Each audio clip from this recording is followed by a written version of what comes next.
Madame la ministre, mesdames, messieurs les élus, chers collègues, chers amis, bonjour à toutes et à tous.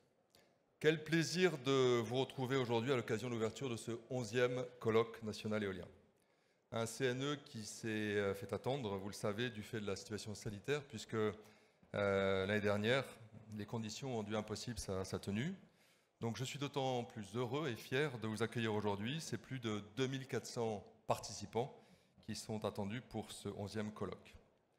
Animé par nos convictions et armé de nos valeurs, je sais pouvoir compter sur votre engagement pour le développement de notre filière. Car chacun d'entre nous le sait, cet engagement est bien celui de la transition énergétique de notre pays. Ce défi nous dépasse et nous oblige, et tous les jours, nous mettons en œuvre notre énergie au service de cette noble cause. Chers amis, chers collègues, nous devons en être fiers. Permettez-moi en préambule de revenir sur un point qui me semble extrêmement important, la situation du mix électrique versus le mix énergétique. Je pense que trop souvent, les commentateurs éclairés ou pas présentent ça de façon assez étrange. Et évidemment, aujourd'hui, nous pesons plus de 9% sur le mix électrique. La route est encore longue pour le mix énergétique, puisque vous le savez, encore 60 à 70% du mix énergétique est couvert par de l'énergie fossile qu'on doit éliminer le plus vite possible. Et cette énergie fossile qu'on importe et qui est invisible aux yeux de nos concitoyens. C'est d'ailleurs le premier défi qui a été soulevé par le président Macron hier, à l'occasion de son allocution France 2030, durant laquelle il a présenté un plan d'investissement de 500 millions pour les énergies renouvelables. Donc la décarbonation de ce mix passe bien sûr par l'électrification des usages. Je pense notamment au parc automobile, je pense à l'agriculture, à l'industrie, au transport. Et cette électrification va bien entendu engendrer des besoins très importants en électricité. C'est plus de 20% d'électricité supplémentaire qui sont nécessaires pour couvrir ce changement de pratique sur les 10 prochaines années. Et donc, quelles que soient les décisions sur le nucléaire, nous aurons besoin des ENR et de l'éolien en particulier pour relever ce défi. Et notre filière est aujourd'hui la principale clé de ce changement, et c'est d'ailleurs, vous l'avez constaté, le thème de ce 11e colloque. C'est donc une nouvelle étape dans notre déploiement, certainement l'étape de la maturité. Nous avons en quelques années relevé le défi de la compétitivité, et je pense que dorénavant, nous pouvons aussi parler de réindustrialisation. Au-delà des 22 600 emplois que nous avons créés, c'est aussi aujourd'hui la mise en œuvre de sites de production qui représentent emploi et dynamisme économique. Je voudrais à ce titre saluer la filière offshore que je salue aujourd'hui, grâce à leur courage, leur ténacité, leur patience, leur savoir-faire. Voilà aujourd'hui sur le sol français des sites de production et aujourd'hui, plus d'un tiers des sites de production de l'offshore sont installés sur notre sol. Ce n'est pas une opinion, c'est un fait.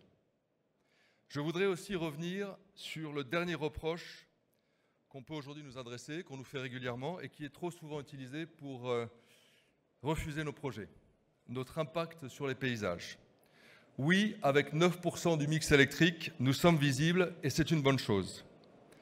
L'ère de l'après-pétrole, durant laquelle nous importions nos ressources de façon totalement invisible, est désormais révolue. Et la transition énergétique s'est aussi réinstallée avec fierté ses moyens de production sur notre territoire. Donc nous le revendiquons, à la visibilité de la crise climatique, nous devons répondre par celle de la transition énergétique. Nous sommes donc aujourd'hui doublement légitimes. Et aujourd'hui, l'éolien n'est plus une option. Et tous les travaux prospectifs qui paraîtront dans les jours à venir viendront renforcer cet état de fait. Par conséquent, je le dis haut et fort aujourd'hui devant vous, nous ne devons pas avoir le syndrome de l'imposteur. Nous devons collectivement être fiers de ce que nous accomplissons tous les jours sur le terrain.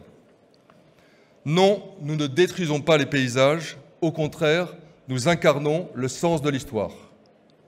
Les enjeux sont considérables, vous le savez. Les événements que nous avons vécus cet été sont là pour en témoigner.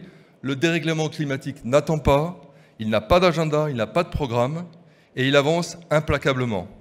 Et l'éolien est aujourd'hui une solution incontournable dans notre combat contre le réchauffement climatique.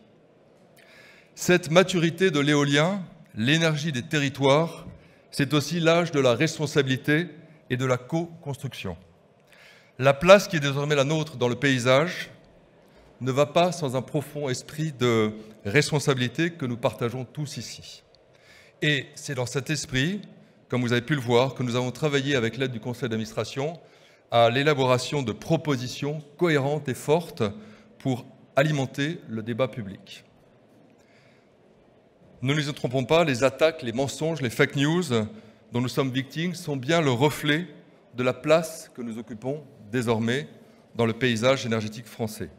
Et face à cette situation, nos armes sont celles de la volonté et de la clairvoyance. C'est dans cet esprit, comme vous l'avez vu, que nous avons étroitement travaillé avec le ministère de la Transition écologique pour mettre au point un ensemble de mesures qui tendent toutes vers le même objectif, celui de la responsabilité et de la co-construction de nos projets. Je voudrais en particulier revenir sur 3 mesures que j'ai présentées mardi dernier aux côtés de la ministre, Madame Barbara Pompili.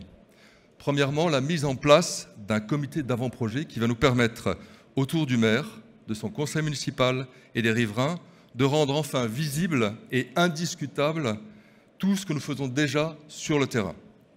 Ensuite, la mise en place de mécanismes qui vont permettre aux communes, aux riverains, aux entreprises de bénéficier de nos productions d'électricité propre, donc de rapprocher notre production aux usages et de faire en sorte qu'au-delà du symbole, nous pourrons ainsi démontrer quotidiennement notre utilité immédiate et locale. Enfin, une dernière mesure qui, je le pense, est importante, la création d'un fonds de défense et de protection du patrimoine rural et public, un patrimoine culturel et environnemental trop souvent oublié. L'éolien fait désormais partie du patrimoine des territoires. Il y joue un rôle fondateur en termes de transition écologique, de rassemblement économique et de protection de l'environnement.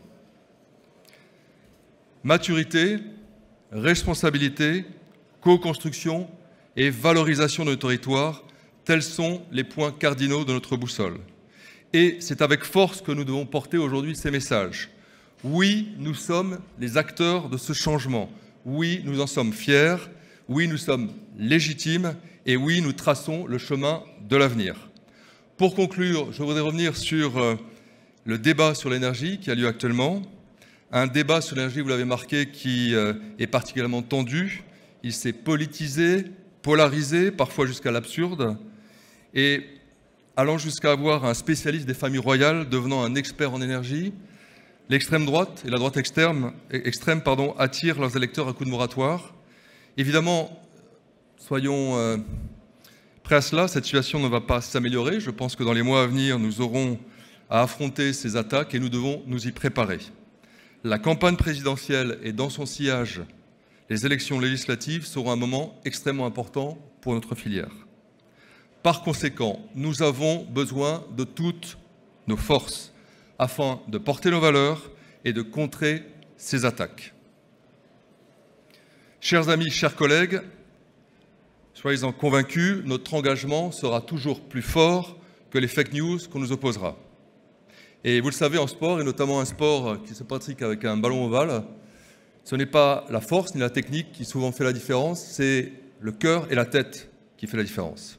Donc nous devons être fiers de ce que nous accomplissons tous les jours sur le terrain, prêts à partir quotidiennement à la bataille. Nous sommes bien une armée défendant une cause qui est juste et qui est fondamentale pour notre planète. Aussi, je compte sur chacun d'entre vous, sur votre énergie, sur votre créativité, sur votre mobilisation, car nous allons devoir pousser, résister et faire valoir nos arguments, car le match de la transition énergétique n'est pas encore joué. Au nom de France Énergie Éolienne, de ses permanents qui font un travail formidable, et je tiens à le souligner, de notre conseil d'administration que je salue ici, je voudrais donc vous souhaiter un très bon colloque national éolien, qu'il soit pour chacun d'entre vous créatif, stimulant et fédérateur. Et j'invite tous les professionnels du secteur, mesdames, messieurs les élus, les représentants de nos territoires, les associations et les représentants de l'administration à faire de ce 11e colloque national éolien un moment particulier qui nous permettra de démontrer qu'à travers ce travail commun, nous mettons en œuvre aujourd'hui la transition énergétique de notre pays. Je vous souhaite un très bon colloque. Merci.